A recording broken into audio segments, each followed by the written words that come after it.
రోజా పువ్వు కంటే మీరే బాగున్నారు మేడం. పువ్వు నిన్నే చూస్తుంది.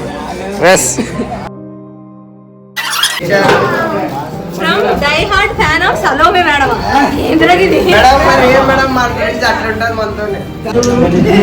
Thank you so much. మీరు ఇట్లని మంచిగా ఎంజాయ్ చేసి బాగా చదువుకొని మీరు మంచి పేరు తెచ్చుకొని నాకు మంచి పేరు తీసుకురండి.